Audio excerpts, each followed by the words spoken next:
FOMO. My name is Patrick J. McGinnis, and I'm a FOMO Sapiens.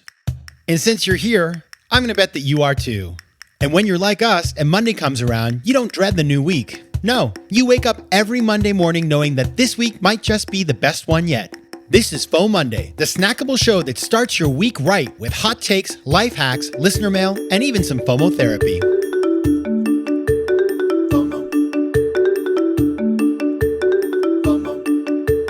Hey everybody, welcome to FOMOnday, the snackable companion show to FOMO Sapiens. Of course, we'll be back on Thursday with part 2 of my conversation with Jay Shetty. I hope you're enjoying the conversation. It's a two-parter and I'm rerunning it because it is truly a best of. When I met Jay, I learned a lot from him. It's kind of stuck with me and he's just, I don't know, he just has a lot of wisdom. So I wanted to replay that as a nice way to close out the summer. But in advance of the upcoming season, we're going to talk about season 8. But before I say anything about season 8, happy FOMOnday. I'm your host, Patrick J. McGinnis, venture capitalist by day, author and podcaster by night, and of course, FOMO Sapiens 24/7. Now, every season, I try to have a theme. That's a new thing that we do over here at FOMO Sapiens Central. Why, you ask? Because I try to be more organized. Frankly, the early days of FOMO Sapiens, the first 5-6 seasons, it was kind of a free-for-all, whatever came through the door. I mean, within reason, obviously, but I didn't have much organization. But now, season 7, season 8, there is organization. Thank you to all the fantastic people that work on the show. And the theme for season 8 is, drum roll, entrepreneurial renegades. Now, why, might you ask, did I choose that theme? Well, let's unpack it. Number one, entrepreneurial. Obviously, this is a show for entrepreneurial thinkers, people who approach their lives in an entrepreneurial way to make better decisions in their careers and their lives. So you got to have the entrepreneurial in there. But renegades, that's the more, I'd say, spicy word, right? Because renegade sounds like, people who are doing kind of things that are very against the grain. They're controversial. They're out screaming out loud. And the reality is, as I put together the season, some of these people really are kind of like, they yell a little bit or they're controversial. But other people are renegades in a quieter, more low-key way. Kind of like I'd like to think I am in some way. I do things differently. I have gone against the grain, but I'm not necessarily out there screaming and yelling at people. And so that is the kind of conversation I want to have this season. And what I want to do today is give you a little sneak preview of the people that are coming on the show. Now, I have never done that before, and I do it with some trepidation. Why, you ask? What is the risk? Well, the risk is that some of these people we've recorded already. We have some of the shows in the hopper, and some of the people we have not. And so they might just cancel. Let me give you an example that happens when you're running a show like FOMO Sapiens. I have had guests over the years, people who I was super psyched about, that I was like, wow, I can't believe you're coming on my show. And then boom, they ghost you. They cancel, they get busy. And I don't want to name names, but why not? I'm going to name one name because what the heck, we're all friends here. Gary Vee. Gary Vee was supposed to come on the show. He had a book coming out. They sent me his book. I read it. It was about it was kind of a different direction for him. It was something about like being a really humble person and the importance of humility and getting along with people. I think that was the theme. It was something along the lines of like, you don't want to just be out there being bombastic. So I was like, that's interesting. I like that. That's actually entrepreneurial renegade ship right there, Gary. But then Gary got too busy, and I guess FOMO Sapiens was on the chopping block, and so he never came on the show. Now, I got to tell you, I actually saw Gary Vee this summer at that conference I went to in Sweden, and a little part of me wanted to be like, hey, Gary Vee, what the heck? But you know what? I know he has a whole team of people. He probably has no idea what's going on. He probably never knew he was even booked to come on the show, so who am I to fault Gary Vee? Gary Vee, you're always welcome to come back. The thing that was kind of a bummer about it, he was going to come on the show when he was like deep into the whole NFT thing. And as, the FOMO guy, I just wanted to like ask him about the FOMO around the NFTs, but we didn't get to have that conversation, and it's too bad.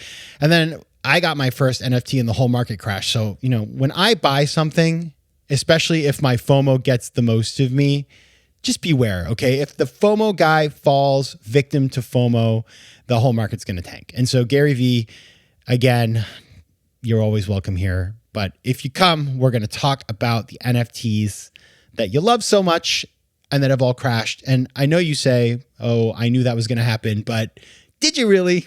I don't think you did. So I don't know. Come and tell me.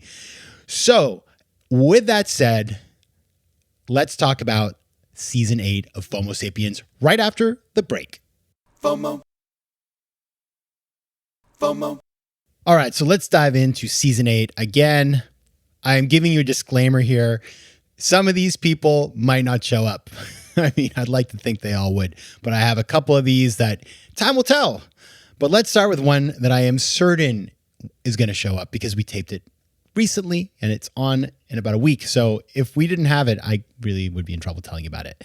My guest for the season premiere is Jason Pfeiffer, the editor-in-chief of Entrepreneur Magazine.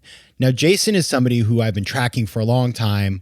I love Entrepreneur Magazine. And when I got the opportunity to have him on FOMO Sapiens, I was super excited, not only because he has a new book out called Build for Tomorrow that's all about managing change. So he sort of came up with this idea during the COVID times and wrote a book for post-COVID, which I think is, first of all, like, great timing, Jason. Seriously, my book about FOMO came out in the second month of COVID when nobody really wanted to talk about FOMO. Your book comes out when the world is moving on and it's all about managing change. So you win the award for great timing. I certainly do not.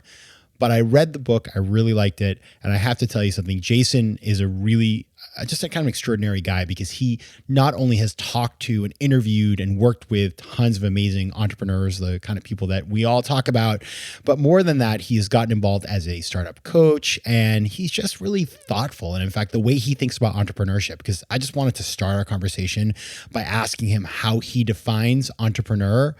I just really liked it. It was a little bit, I guess, renegade, fitting with our season. So that's where we're going to start. Now, some other guests we're going to have on sort of in the early part of the season. One of the guys who I really like and the reason why he fits so well in this idea of entrepreneurial renegades is an author called Seth Goldenberg. His new book is called Radical Curiosity. Seth is this kind of just creative master. He's a designer. He lives on this island where he built this crazy bookstore and event space. And he's a sort of master of building immersive experiences. And he just questions how we think about creativity. And his whole kind of raison d'etre is that the modern world is designed inadvertently to kill our creativity. And so we talk about that. It's a super interesting conversation. And we're going to pair that with a really cool FOMOndays with an entrepreneur who's building the first non-alcoholic bottle store. So that is just something that I really like, the idea of questioning, a market that you think, it's like the alcohol market, pretty stable, but there's a whole sober, curious market out there. And he's going after that. So we're going to talk about that too. We have another early guest. Now, this is the one I like. Oof, is he going to come on or not? Find out soon. Scott Galloway. You guys know Professor G, famous podcaster, sort of like a very entrepreneurial renegade. He's coming on to talk about this new book he has called The Drift in America and 100 Charts. And his last book called Post-Corona, I don't know if you saw that, that was a very big hit. And Scott G, the reason I worry here is because I've actually emailed him a number of times. I have been chasing him down like Gary Vee chases after an NFT, trying to get him on FOMO Sapiens now for several years because we have one friend in common and I have been working it for you and for me, of course. And so far it's been like, I don't even know, just trying to like empty the ocean with a teaspoon. But supposedly he is coming. So that's going to be a big moment for the show. I'm really excited. And if he doesn't, oh man, I'm going to be hurt. So if you know Scott, just drop him a little note and tell him that we really look forward to having him on FOMO Sapiens. It's going to be great. Another really interesting guest who I'm excited about, who is also, this is one when I thought about it, I was approached to have him on the show and I was like, wow, I love his work. He's amazing, but he's not for our show. And so I actually kind of pushed back and said, listen, I love him, but I just don't see the fit. The name of this person is Reza Aslan. He wrote a really famous book that came out a number of years ago that's called No God But God.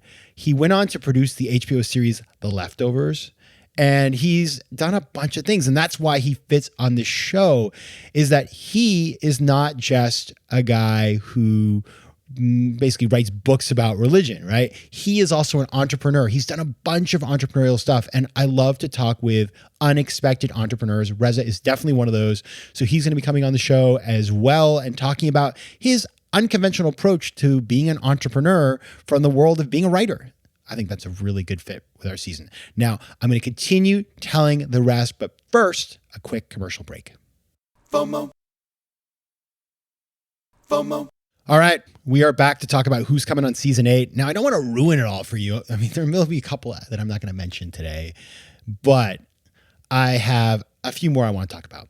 Number 1, Julia Boorstin. Now, Julia Boorstin is a reporter on CNBC, and believe it or not, I knew Julia right when I moved to New York after business school. So she's my neighbor, and I've been following her career, and she has just blown up. It's insane. She is always at that Sun Valley conference every year, like interviewing the CEOs of all the major media companies, and she's so good at it. And her new book is called When Women Lead, and it's such a good book. It's really looking at the market failure around female entrepreneurs, how female entrepreneurs do so well, outperform, yet they are overlooked. And she has this incredible data-driven book that breaks it down, makes the case, and she's so smart. And when she talks about it on the show and why she wrote the book and what she found and learned and all the data and all the people she talked to, it was really impressive. So it's going to be a great conversation. I love Julia anyway. And when I read the book, I was just like, wow, I can't believe what you've achieved here. And so what she has to say is so interesting. Another person who, this is, again, it's funny because we have a mix of people who, come to me and ask to be on the show, their publicists or whatever, maybe them. And so I'm always like, wow, like I can't believe Scott Galloway. But then there are other people who I've just known over the years, socially or business-wise, and they've just blown up. And so I just like, wow, you should come on FOMO Sapiens. One of those people is an old friend of mine called Walter Masterson. Now, Walter, he was an actor in New York. I met him. He was dating a friend of mine, and he was making this really funny show that was a web series called Llama Cop. You got to Google Llama Cop. I seriously, I like killed me every time I watched it. I'd watch it over and over again every time I saw him and just laugh and laugh and laugh. And then Walter was working on some other things, and he was doing some real estate and just kind of trying to figure out his way in the world. And then he became a famous TikToker. He has over 1 million followers on TikTok alone. He has 49 million likes. He has become huge. He gets millions of views on every one of his videos. And it's like this, it's just crazy. Like I meet random people and they're like, oh, you know Walter? Like we love Walter. He's very political. He's very controversial. He's built this huge platform. It has been insane what he's been able to achieve in terms of telling the story that he wants to tell. And so I asked him to come on and talk about that, talk about his journey and share some tips with us. And I'll give you one more. I don't want to ruin the whole season, but one more that I was excited about. And this is Marshall Goldsmith. Marshall is known as the world's #1 coach. He coaches CEOs in major companies, and he wrote this beautiful book all about how to think about regret, how to overcome regret and not let it topple your personal life and your career. And I just talked to him, and the conversation was really good. Like, what a smart guy. I don't know. He just thinks so differently about the world. Talking about entrepreneurial renegade. He comes at things from a totally different viewpoint. He's just lived and seen a gazillion things, and he's distilled his learning into stuff that's so compact and powerful. And so the conversation did not disappoint. I really enjoyed meeting him and talking with him. And so you got that to look forward to. Now I'm going to stop there. I got a couple more, but I'm not going to say because I'm just not going to do that. Okay. So anyway, that's the FOMO moment right there, creating a little FOMO for the rest of the season. And then after season 8, we're going to have a month of guests who are resilient. And we're playing that out right now, but these are people who've been through some really tough odds and been able to turn that around and do some amazing stuff. So that's kind of like a great way to end the year by the end of the year. So we're going to talk about entrepreneurial renegades, resilient people, lots of good stuff here. Just trying to bring you things that you can use in your own lives. So that's what we have planned. And by the way, if you have comments, questions, suggestions, anything, just reach out. You can find me at letsconnect@patrickmcginnis.com, on Twitter @PJMcGinnis, and on Instagram @PatrickJMcGinnis. I'm super stoked for season 8. I am looking forward to hearing from you. And until then, Take care of yourselves, FOMO Sapiens. FOMO. If you like today's show, please be sure to rate it and recommend it to your friends. And as always, you can find me on Instagram at Patrick J. McGinnis, on Twitter at PJ McGinnis, and on the web at FOMOsapiens.com or PatrickMcGinnis.com, where you can get all kinds of free resources to live a more decisive and entrepreneurial life. FOMO. Want more FOMO Sapiens and FOMOnday? Head over to FOMOsapiens.com, where you can listen to past episodes, learn more about the show, and find out how to advertise. You can also connect with me on Instagram at Patrick J. McGinnis and on Twitter at PJ McGinnis.